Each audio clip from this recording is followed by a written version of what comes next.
Damos la bienvenida al historiador Germán Rodas Chávez, coordinador de la Comisión Nacional Anticorrupción. Le damos la bienvenida, señor Rodas. Quisiéramos conocer su punto de vista sobre el momento actual, las denuncias que se han dado en contra de varios funcionarios del gobierno del presidente Lenín Moreno, la última salida de Alexandra Ocles y el reemplazo que se ha hecho en esta Secretaría de Gestión de Riesgos. Cabe recordar que la Comisión Nacional Anticorrupción hace ya más de un año presentó una denuncia muy concreta con respecto a los problemas que se estaban dando en hospitales de la ciudad de Guayaquil, negociados en la compra de insumos médicos. Bienvenido. Gracias a usted, buenos días. Yo creo que es muy importante señalar lo siguiente. La Comisión Nacional Anticorrupción cumple este mes, en estos días, casi le diría en estas horas, 5 años de vida. Fuimos constituidos por los organismos sociales más importantes del país, el Frente Unitario, la CONAIE, la UNE, la FEGUE, gremios de profesionales, etcétera. Y nos dieron una tarea, fiscalizar, porque no se fiscalizaba en la época de Correa nada y se perseguía a quien lo hacía. Nosotros mismos fuimos víctimas de esa persecución. En este periodo hemos cumplido la misma labor. Cuando comenzó el ejercicio del gobierno del presidente Moreno, uno de sus asesores, el señor Mangas, se le ocurrió que había que crear una Secretaría Gubernamental Anticorrupción. Y Mangas decía en ese entonces, en una grabación que se filtró, hay que hacerlo para que no crezca la Comisión Nacional Anticorrupción de la sociedad civil. Ahí está el resultado. El ratón cuidando el queso. Un organismo del gobierno, de la presidencia, no puede hacer lucha contra la corrupción. ¿Qué va? Forman parte del poder, forman parte del entorno. De tal manera que la lucha anticorrupción corresponde a los organismos de control, Contraloría, por lo tanto, y Fiscalía. Y a organizaciones civiles como la Comisión Nacional Anticorrupción, que no recibe un centavo de nadie, que no le cuesta al país un centavo, que no les tiene tantos empleados como esa comisión o como otros grupos del Estado que quieren hacer lucha anticorrupción y que no han dado ningún resultado. De tal manera que apoyamos firmemente el planteamiento de la fiscal y ahora del Contralor, en el sentido de que esa secretaría adscrita a la presidencia, llamada Secretaría Anticorrupción para la presidencia, no sirve para nada. Primera idea. La segunda idea, respecto de su pregunta, ciertamente nosotros desde hace un año hemos venido señalando que hay fenómenos de corruptela en algunos casos. Los entregamos la información al IES, hemos entregado la información a la Contraloría y, como en todos los casos, hemos dejado en Fiscalía las denuncias con nuestra firma y rúbrica. Ahora somos testigos con nuestra última denuncia, que existen, en un estudio aleatorio de 23 casos, existen problemas gravísimos que demuestran sobreprecios en la adquisición de insumos en 7 hospitales a través de 11 proveedores, 7 de ellos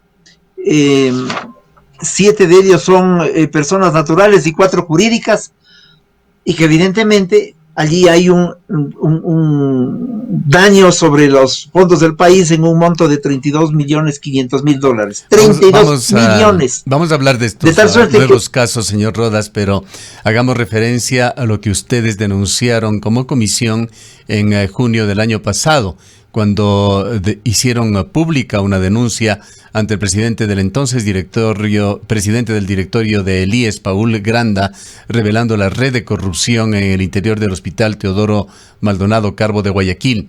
¿Qué se hizo dentro del IES con esta denuncia? ¿Qué se hizo en la Comisión Anticorrupción? La Comisión Nacional Anticorrupción encontró varios sobreprecios hace un año, en mayo del año pasado, y fuimos en junio a entregar esa información al presidente del Consejo Directivo del IES. Él recibió esa información en la que ya le decíamos sobre precios de las mascarillas en los 2 hospitales, en el Teodoro Maldonado y en los Ceibos. Él entregó esa información, la pasó a Fiscalía. Tal vez si en Fiscalía se hacían las cosas un poquito más rápido, hubiéramos evitado todo lo que ha vivido el país en los últimos 15 días o un poco más, mucho más, lo que significa el drama de aprovecharse de una circunstancia tan dolorosa para el país. Digo, a lo mejor hubiéramos estado en una situación distinta. Bueno, eso ocurre en junio. En el mes de septiembre vamos donde el Contralor y le entregamos un estudio, nos recibió el subcontralor, lo recuerdo, y le entregamos un estudio pormenorizado con nombres y de las empresas que estaban involucradas en dolos graves en la estructura de la adquisición de medicamentos y también de insumos. Esa misma información la pusimos en Fiscalía en noviembre del 2019 como denuncia. La comisión inclusive hace un par de meses publicó el nombre de los contratistas o de los proveedores que siempre eran beneficiados, es decir, trasladó en una información pública la situación de los nombres de estas personas. Yo creo que ha faltado agilidad en algunos espacios y creo que aquello ocurre porque la gavilla de la década anterior todavía tiene tentáculos, especialmente en la Fiscalía. El trabajo denodado de la fiscal todavía es serruchado, por decirlo así, por algunos tentáculos del régimen anterior, que todavía existen en Fiscalía. Esa es la verdad. Ahora hemos vuelto pública una nueva denuncia respecto de la cual, entiendo, vamos a seguir conversando. Sí, háblenos sobre estas nuevas denuncias, sobre estos nuevos actos de corrupción que han surgido en un marco totalmente trágico, doloroso, el de la pandemia, pero partamos también con el nombramiento reciente del nuevo director del Servicio de Gestión de Riesgos, Rommel Salazar Cedeño, de quien también se ha dicho profusamente en las redes sociales estaría relacionado con esa administración obscura de hospitales en la provincia del Guayas. Esa designación en la Secretaría de Riesgos es muy riesgosa. Es decir, el primer riesgo comienza no en la definición de la Secretaría, sino en quién va a ejercer el cargo. Yo no estoy acusándole de nada al señor Salazar que no sea de su visión política e ideológica o de sus antecedentes políticos e ideológicos. Él fue candidato a concejal y auspició la candidatura de Viviana Bonilla en Guayaquil para la alcaldía, ella vinculada al tema del arroz verde. El dirigente de Alianza País, entusiasta seguidor del expresidente, muy cercano al expresidente, y hoy estamos con el riesgo de que nos dirija la Secretaría de Riesgo. De tal manera que parece que seguimos reciclando entre Alianza País a los puestos del Estado y de la conducción del gobierno a aquellos que no nos dan seguridad en el manejo de la cosa pública, seguridad y tranquilidad al país. Yo no sé para qué el gobierno necesita hacer olas con todo lo que ha significado la reacción en las últimas horas en las redes sociales. Eso es hacer olas. Podía designar a otra persona, luego de que sale una señora que dice que renuncia, pero que es inocente. Aquí todos son inocentes, todos.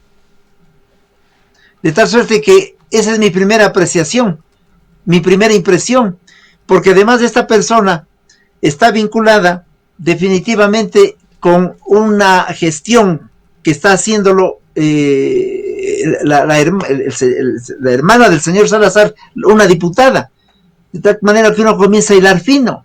La diputada será un puente de enlace entre el gobierno y la asamblea para el manejo de los votos que requieren en estas horas a cambio de, posiblemente, estoy especulando, pero eso se puede evitar cuando se maneja la cosa pública y la política con un poco más de transparencia. De tal manera que allí me parece que hay un asunto peligroso. Señor Rodas, las últimas investigaciones, las últimas denuncias, las más frescas que ha presentado la Comisión Ciudadana Anticorrupción? La Comisión Nacional Anticorrupción hizo un estudio aleatorio. Hemos logrado en ese estudio aleatorio de 23 casos establecer que del 1 de mayo del 2019 al 31 de marzo del 2020 Se ha favorecido a 11 proveedores, como señalé hace un rato, 7 personas naturales y 4 jurídicas, con un monto de 32.550.000, mediante un sistema perverso que se está instalando en el país. Quizás estuvo instalado desde atrás, pero ahora lo vamos detectando. Esto es como ir donde el sastre y hacerse el terno y el traje a la medida. Entonces los concursos no son tales, son simple y llanamente una formalidad que se llena en medio de los expedientes y de los papeles para entregar los recursos totalmente dirigidos a un proveedor que ya está absolutamente ubicado, al cual se lo debe entregar. Entonces esos proveedores se van repitiendo en la red de salud pública. En medio, eso sí debo decirlo, del silencio total de gentes que cumplieron las funciones de ministros de salud, las señoras Verónica Espinosa y Andrea Muñoz, las últimas, pero todas las anteriores que no hicieron absolutamente nada para romper este sistema colusorio. Aquí no solamente hay sobreprecio, sino colusión. Hemos entregado esta información hasta ahora vía electrónica al ministro de Salud, con quien la comisión tuvo una rueda de prensa, y quien en esa rueda de prensa la semana pasada, el jueves exactamente, se comprometió a llevar estos instrumentos de denuncia tanto a la Contraloría como a la Fiscalía, pero le entregamos a él porque él debe poner orden en los hospitales en donde funcionan estos actos en los que están involucrados los gerentes de los hospitales, los directores financieros, los pagadores, el guarda almacén, y también una especie de inercia que ha ocurrido por parte de las auditorías internas. De tal manera que todos dicen, ha ganado el concurso el señor A, pero ese concurso viene programado, totalmente dirigido, traje a la medida para acto de colusión y de sobreprecio. ¿Se ha podido establecer un nexo entre estas nuevas denuncias y la supuesta entrega que se habría hecho a la familia Bucaram de la Administración de Hospitales en la provincia del Guayas? Nosotros, como Comisión Nacional Anticorrupción, decimos lo que debe decirse. A nosotros lo que nos consta es que estos ciudadanos son responsables de actos de sobreprecio y de temas de colusión. Si ellos o en la denuncia anterior tienen vinculaciones con algún ex dirigente político o dirigente político de este país, las conclusiones no pueden darse por un silogismo. Las conclusiones en el estudio de la Fiscalía y lo demás vendrán luego. A nosotros en el listado no nos aparecen estos personajes, pero la opinión pública dice que estarían vinculados a él, al señor Bucaram. Tampoco, de tal manera que nosotros tampoco aparecen, señor Rodas, en los listados de la comisión, tampoco aparece el primo hermano de Jimmy Jairala, Luis Jairala. No aparece él, apareció en la primera denuncia nuestra. Me parece que un yerno del abogado Bucaram, Llerena me parece que es el apellido. Él sí apareció y ese nombre le entregamos nosotros hace tiempos y fue a la Fiscalía vía la gestión de Paul Granda. Y también apareció alguna persona adicional, pero yo le quiero hacer notar que nosotros no podemos, por la seriedad que nos caracteriza, si aparece A, endosar a B. Nosotros le decimos claramente. Nosotros también, por ejemplo, sobre estos temas, le voy a poner un ejemplo. Hemos detectado a una señorita que se llama, una señora de 31 años de edad, que vive en el Comité del Pueblo, en una barriada de Quito, que se llama Karina Gabriela Ayala. Tiene 3 contratos por $1.858.000. Yo tengo la impresión de que ella, por ejemplo, ella y otros más son testaferros de grupos que están más allá. Eso es lo que hay que averiguar en Fiscalía, porque me da la impresión de que se está utilizando a alguna gente para que hagan estas gestiones. Por eso es que son dueños de venta de hamburguesas, venta en ferreterías, de ligas barriales, dirigentes. Es decir, es gente que tiene otra actividad comercial, venta de bebidas y de licores y de comidas y de ceviches. Esa es a la gente con la que han estado trabajando, son las empresas proveedoras de insumos médicos, imagínese usted, imagínese la ciudadanía. Pero seguramente detrás de ellos están los auténticos asaltantes del país, que hay que descubrirlos. Los datos no lo permiten. Por eso le digo, es tan perfecto el asunto por lo pronto que hay que exigir que Fiscalía haga un estudio adecuado para descubrir quiénes son los que están detrás de estos anónimos, que seguramente son testaferros, algunos de ellos, otros no lo son, eso es evidente. ¿Qué le dice a usted, señor Rodas, las declaraciones, las afirmaciones de Dora Ordóñez, quien ocupó también la Secretaría Anticorrupción, en el sentido de que la Secretaría Anticorrupción de la Presidencia de la República habría conspirado contra la publicación de una investigación sobre uno de los hospitales de Guayaquil que estaba lista? Lo que ocurre es que el señor de la Gasca está vinculado a la estructura del grupo del señor Alexis Mera. Y Alexis Mera es un reo de la justicia, todos sabemos quién fue en el gobierno anterior. A mí me da la impresión de que de la Gasca, y es gravísimo lo que le dice la fiscal, yo no sé si por bobería, por picardía, por tontería o por un acto de mala fe, ponía en los twitters lo que está haciendo la fiscalía y era una forma de advertir, como dice la fiscal, no lo digo yo, a la mafia, a las redes, advertirles qué es lo que se está haciendo en la investigación. Yo no creo que es, como él señala, que no le ayudó la fiscalía. La fiscalía no le podía seguir dando datos si los volvía públicos. De tal manera que lo que dice la doctora Ordóñez es más grave todavía.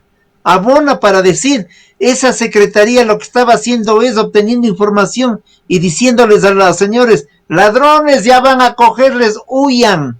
Estamos en una situación dramática.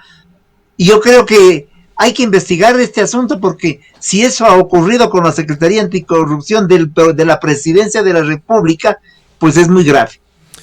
Finalmente, yendo a las cifras, señor Rodas, las cifras de la corrupción en Ecuador van en los miles de millones de dólares, se tejen diferentes cantidades, algunas de ellas llegan a hablar de 30,000 o más millones de dólares.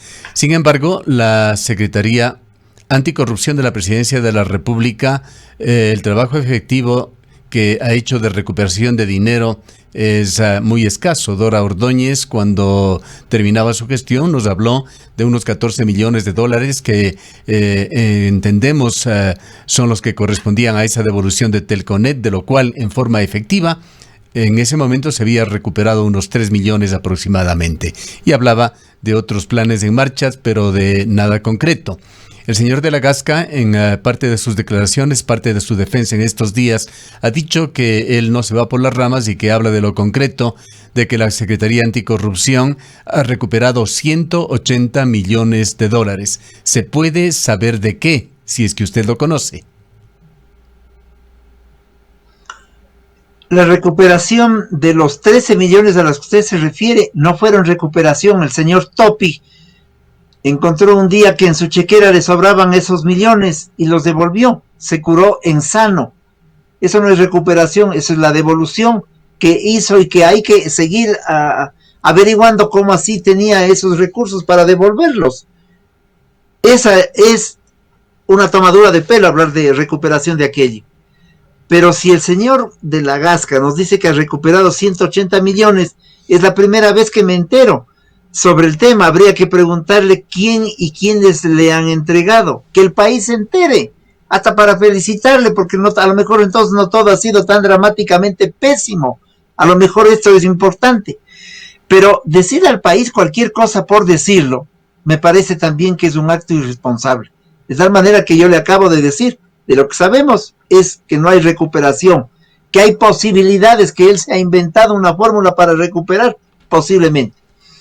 Usted comenzó diciendo al inicio de esta pregunta, la cantidad, la Comisión Anticorrupción ha señalado siempre que el asalto al país por lo menos fue de 45.000 millones de dólares, un presupuesto nacional del Estado, y que si es que hubiésemos recuperado por lo menos la 10ª parte, no estaríamos en la crisis económica que vivimos en este momento. Usted es historiador, señor Rodas.